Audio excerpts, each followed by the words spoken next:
오늘은 하나님께서 우리에게 허락하신 가정의 은혜와 부모님의 사랑을 기억하는 어버이 주일입니다. 먼저 지금까지 우리를 위해 기도해 주시고 묵묵히 헌신하시며 사랑으로 품어주신 모든 부모님들께 진심으로 감사와 존경의 마음을 전합니다.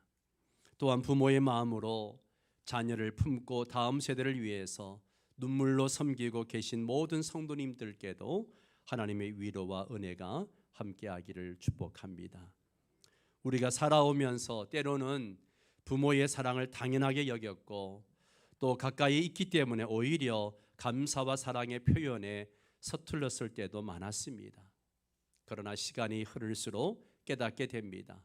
오늘의 내가 있기까지 보이지 않는 자리에서 흘리신 그 기도와 눈물, 희생과 사랑이 있었다는 사실입니다.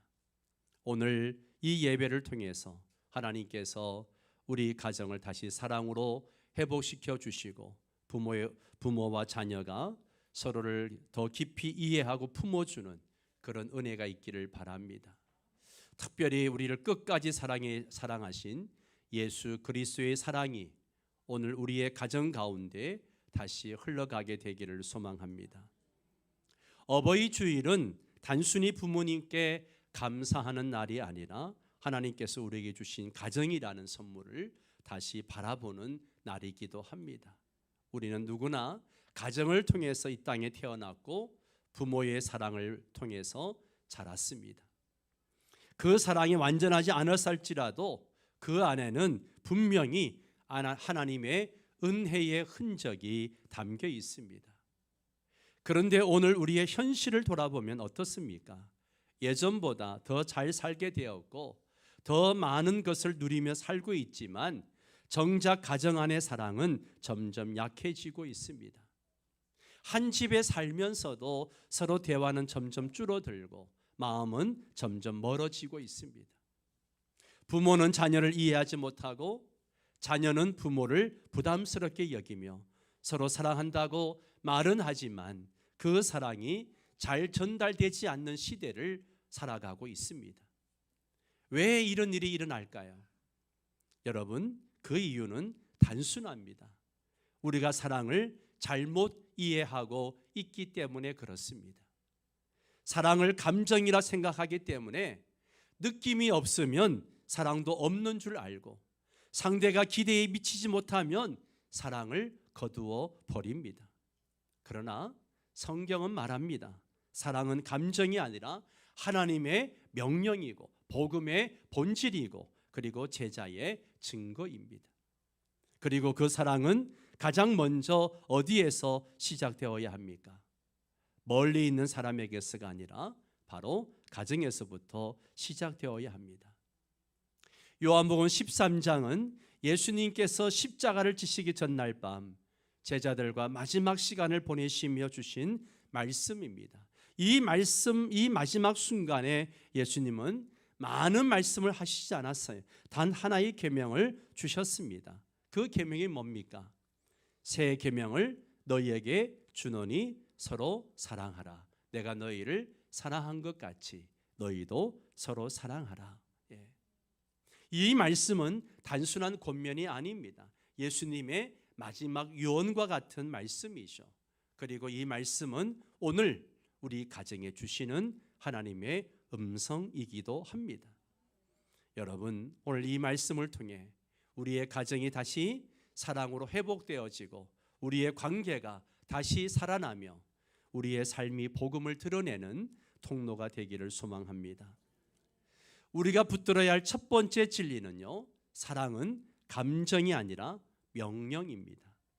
사랑은 감정이 아니고 뭐라고요? 명령입니다. 예수님은 34절에서 새 계명을 너에게 주노니 서로 사랑하라 라고 말씀하셨어요.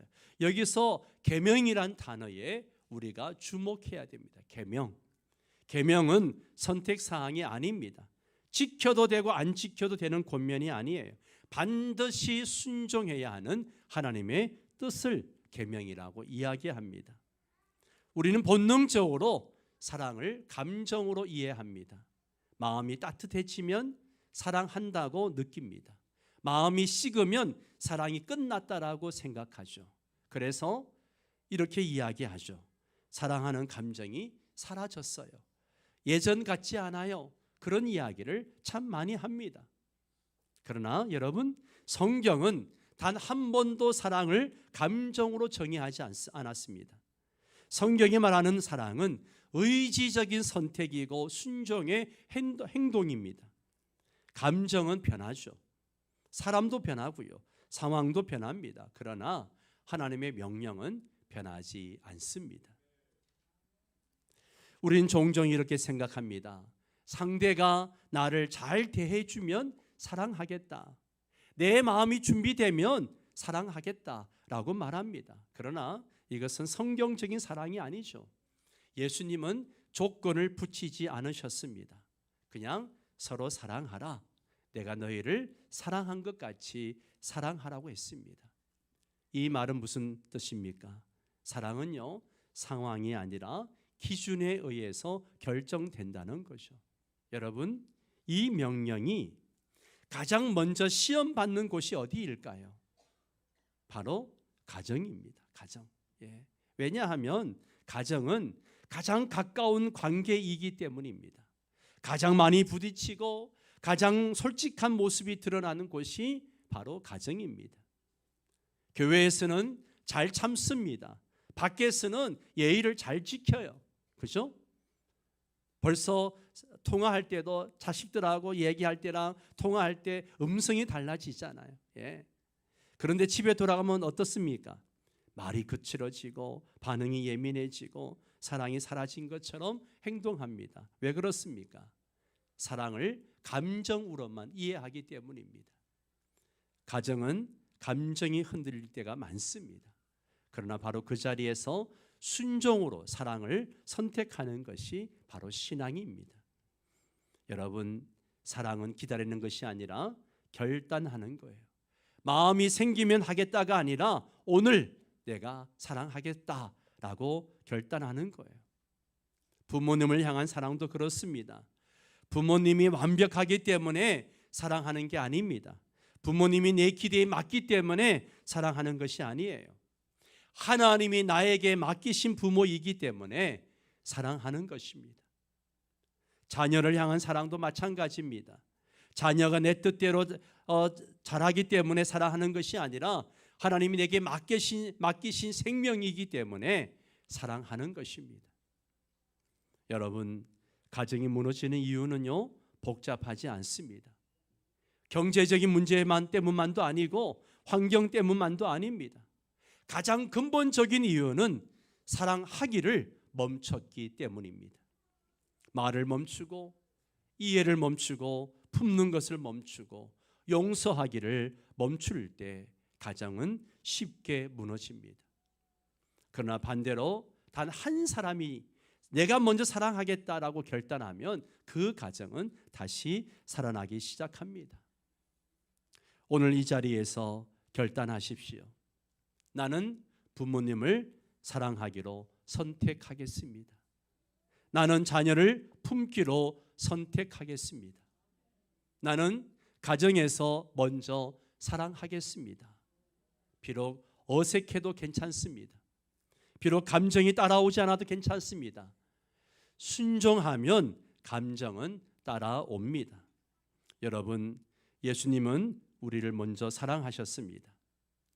이제 우리가 그 사랑에 순종하여 가정에서부터 사랑을 시작해야 합니다. 그 순종이 여러분의 가정을 살리고 하나님 나라를 이루게 될 줄 믿습니다. 두 번째는 사랑의 기준은 오직 예수님이십니다.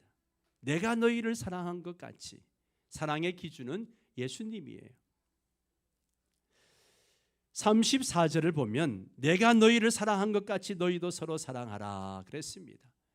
이 말씀은 너는 지금 어떤 기준으로 사랑하고 있느냐라고 묻고 있는 거예요. 어떤 기준으로 사랑하고 있느냐? 우리는 보통 자기 기준으로 사랑합니다. 나에게 잘해주면 사랑하고 기대에 맞으면 기뻐하고 실망시키면 마음을 닫아버립니다. 그러나 예수님은 말씀하십니다. 너희의 기준이 아니라 나의 기준으로 사랑하라. 예. 그렇다면 예수님의 사랑은 어떤 사랑일까요? 첫 번째, 예수님의 사랑은요, 희생하는 사랑입니다.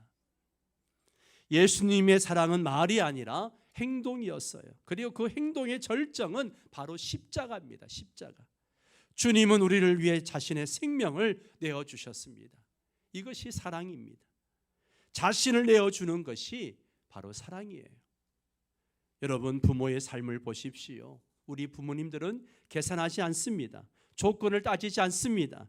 자녀를 위해서 자신의 시간과 건강과 인생을 기꺼이 내어주었습니다. 이것이 바로 십자가의 사랑을 닮은 모습이죠. 가정이 회복되기 위해서는 누군가의 희생이 필요합니다. 그리고 그 희생은 억지로가 아니라 사랑으로 선택된 희생이어야 합니다. 두 번째는 예수님의 사랑은 끝까지 사랑하는 사랑입니다. 요한복음 13장 1절 말씀 함께 읽겠습니다. 세상에 있는 자가 사람들을 사랑하시되 끝까지 사랑하시느니라. 예수님은 중간에 포기하지 않으셨어요. 제자들을 보세요. 얼마나 연약했습니까? 이해하지 못했고 서로 잘났다고 다투고 결국은 예수님을 다 버리고 도망갔습니다. 그럼에도 불구하고 예수님은 그들을 끝까지 사랑하셨습니다. 이것이 진짜 사랑이죠. 여러분, 가정이 어려워진 이유는 단순합니다. 사랑을 중간에 멈췄기 때문이에요. 실망하면 멈추고 상처받으면 닫아버리고 기대가 무너지면 포기해버립니다. 그러나 예수님의 사랑은 다릅니다. 끝까지 갑니다. 포기하지 않습니다. 기다려줍니다. 부모의 사랑이 바로 이런 사랑이죠. 자녀가 방황해도 부모는 포기하지 않습니다. 넘어져도 기다리고 돌아올 때까지 문을 열어둡니다. 사랑하는 성도 여러분, 우리 가정에도 이 사랑이 회복되어지기를 바랍니다. 세 번째, 예수님의 사랑은요, 조건 없는 사랑이에요. 예수님은 우리가 잘나서 그렇게 사랑하신 것이 아니에요. 우리가 아직 죄인 되었을 때에, 거역하고 있을 때에 우리를 사랑하셨습니다. 이것이 은혜이고 복음이죠. 예. 그러나 우리의 사랑은 어떻습니까? 잘하면 사랑하겠다, 기대에 맞으면 받아준다. 예, 이것은요, 조건적인 사랑이죠. 조건적인 사랑은 사람을 위축시키고 두려움 속에 살게 만듭니다. 그러나 예수님의 사랑은 다르죠. 있는 그대로 받아주는 사랑, 실패해도 품어주는 사랑, 이 사랑이 우리 가정에 흘러야 합니다. 자녀는 완벽하지 않습니다. 부모도 완벽한 부모 없습니다. 그러나 그럼에도 불구하고 서로를 품어주는 사랑이 필요합니다. 여러분, 사랑의 기준이 바뀌어야 가정이 회복되어집니다. 많은 가정이 힘든 이유는요, 사랑의 기준이 나이기 때문이에요. 나는 이렇게 하는데 왜 너는 안 하느냐? 나는 이렇게 노력하는데 왜 너는 변하지 않느냐? 이런 기준이 계속되어지면요, 관계는 점점 더 무너집니다. 그러나 기준이 바뀌어야 합니다. 예수님이라면 어떻게 사랑하셨을까? 예수님이라면 지금 어떻게 말씀하실까? 예수님이라면 지금 이 상황에 어떻게 반응하실까? 예수님이라면 지금 이것을 포기하실까? 기다리실까? 여러분, 이 질문을 붙드는 순간 우리의 말이 달라지고요, 우리의 태도가 달라지고요, 우리의 가정이 달라지기 시작합니다. 여러분, 우리는 스스로의 힘으로는 우리 가정을 세울 수 없습니다. 그러나 감사한 것은요, 이미 우리는 그 사랑을 받았습니다. 예수님이 우리를 먼저 사랑하셨습니다. 그 사랑이 우리 안에 있습니다. 이제 우리는 그 사랑을 흘려보내기만 하면 됩니다. 여러분, 사랑의 기준이 바뀌면 가정의 분위기가 달라집니다. 그리고 그 변화는 작은 한 사람의 결단에서 시작되어집니다. 오늘 그 사람이 바로 저와 여러분이 되시기를 바랍니다. 예수님의 사랑으로 사랑할 때 여러분의 가정이 다시 살아나게 될 줄 믿습니다. 세 번째로 사랑은 가정에서 시작되어져야 합니다. 여러분, 왜 가정입니까? 이유는 분명합니다. 가정은 가장 오래 함께하는 관계이고 가장 많이 부딪히는 관계이고 가장 숨김없이 모습이 드러나는 자리이기 때문에 그렇습니다. 밖에서는 우리가 어느 정도 자신을 관리합니다. 말도 조심하고 태도도 다듬고 감정을 절제합니다. 그러나 집에 돌아오면 어떻습니까? 가장 편한 공간이기 때문에 가장 솔직한 모습이 나오고 때로는 가장 거친 모습이 드러나기도 합니다. 그래서 가정은 우리의 신앙의 진짜 수준이 드러나는 자리예요. 예.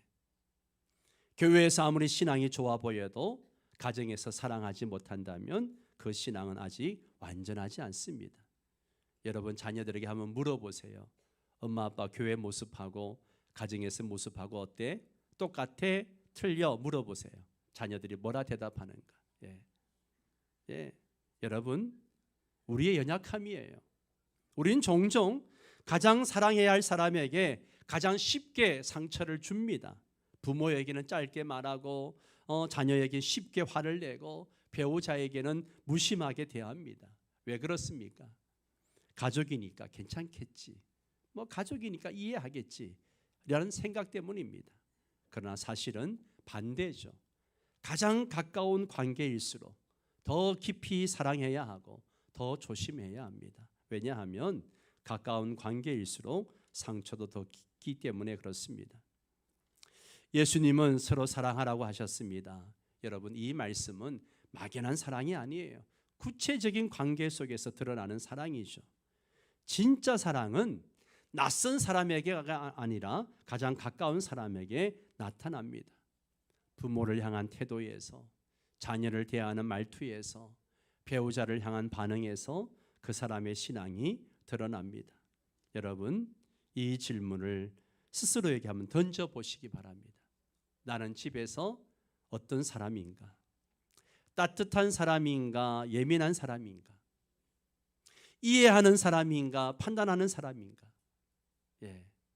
한번 자신에게 이 질문을 던져보십시오. 여러분, 가정은 사랑을 배우는 첫 번째 학교입니다. 사랑을 배우는 첫 번째 학교가 가정이에요. 하나님이 가정을 주신 이유는 분명합니다. 사랑을 배우고 사랑을 실천하게 하기 위함입니다. 가정은 단순히 함께 사는 공간이 아닙니다.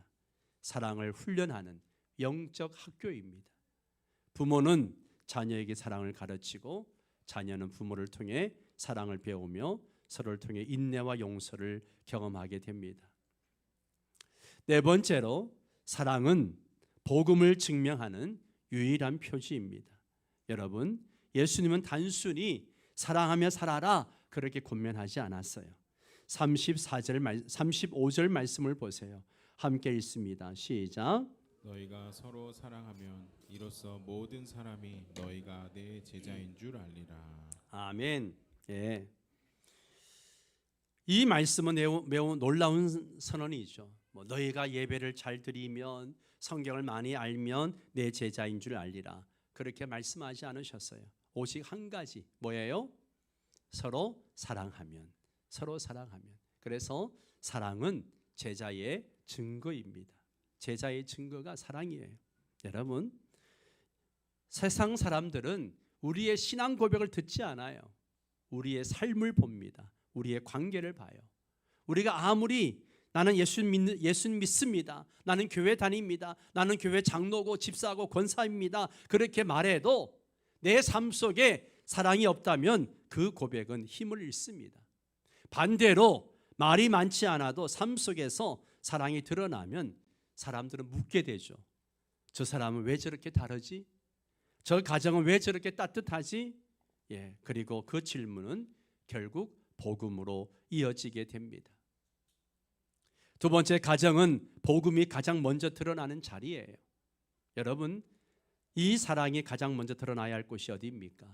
바로 가정입니다. 왜냐하면 가정은 우리를 가장 가까이에서 가장 오래 보는 사람들이기 때문에 그렇습니다. 부모는 자녀의 진짜 모습을 알고 자녀는 부모의 진짜 모습을 알고 있습니다. 그 모습이 아니라 진짜 삶이 드러나는 자리이죠.